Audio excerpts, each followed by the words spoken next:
রাধে রাধে বন্ধুরা তত্ত্বদর্শনের মতে রাধা ছিলেন শ্রীকৃষ্ণের আত্মা আর রুক্মিণীকে তার দেহরূপ হিসেবে ধরা হয়। রাধা ও রুক্মিণী উভয়কেই মাতা লক্ষ্মীর অংশরূপ বলে মানা হয়। এই ভিডিওতে আমরা জানব কেন শ্রীকৃষ্ণ রাধাকে নয় রুক্মিণীকেই বিবাহ করেছিলেন। রুক্মিণীর প্রেম ও বিবাহের কাহিনী। বিদর্ভের রাজা ভীষ্মকের কন্যা ছিলেন রুক্মিণী। তিনি জানতেন শ্রীকৃষ্ণ তাদের শত্রু, তবুও তিনি অন্তর থেকে কৃষ্ণকে ভালোবেসে তাঁকেই নিজের স্বামী হিসেবে মেনে নিয়েছিলেন। কিন্তু তার ভাই রুক্মী জোর করে তার বিয়ে শিশুপালের সঙ্গে দিতে চেয়েছিল। তখন রুক্মিণী শ্রীকৃষ্ণকে একটি চিঠি লিখে জানান তিনি শুধুমাত্র কৃষ্ণকেই স্বামী হিসেবে গ্রহণ করেছেন, অন্য কাউকে নয়। চিঠিতে তিনি বিয়ের দিন, স্থান এবং কিভাবে কৃষ্ণ এসে তাকে নিয়ে যাবেন সব পরিকল্পনা জানিয়ে দেন। এমনকি তিনি তার প্রেম প্রকাশ করে 7টি শ্লোকে কৃষ্ণের সৌন্দর্যের বর্ণনাও করেন।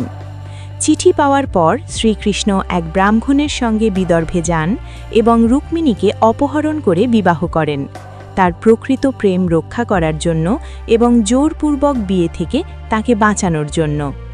রাধা ও কৃষ্ণের সম্পর্ক। অন্যদিকে বলা হয় রাধা ও রুক্মিণী দুজনেই লক্ষ্মীর রূপ। যিনি বৈকুণ্ঠে নারায়ণের সঙ্গিনী তিনিই রুক্মিণী হয়ে জন্ম নেন, আবার বৃন্দাবনে রাধা রূপে আবির্ভূত হন।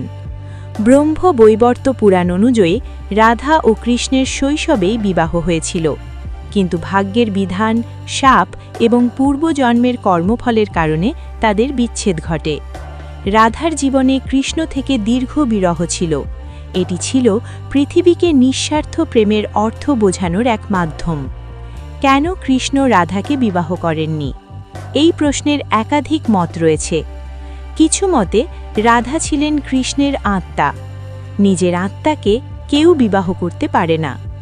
আবার কেউ বলেন রাধা নিজেই বিবাহে রাজি হননি, কারণ তিনি ছিলেন একজন সাধারণ গোপী আর কৃষ্ণ ছিলেন রাজবংশীয়। আরও একটি মতে রাধা কৃষ্ণের সম্পর্ক ছিল সম্পূর্ণ আধ্যাত্মিক, যা পার্থিব বিবাহের সীমার বাইরে। রাধা কৃষ্ণের প্রেমের আসল অর্থ।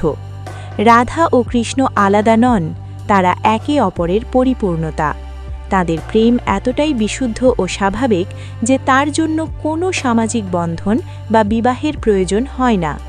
এই কারণেই বলা হয় রাধা কৃষ্ণ নামটি একসঙ্গে উচ্চারিত হয়। সমাপ্তি।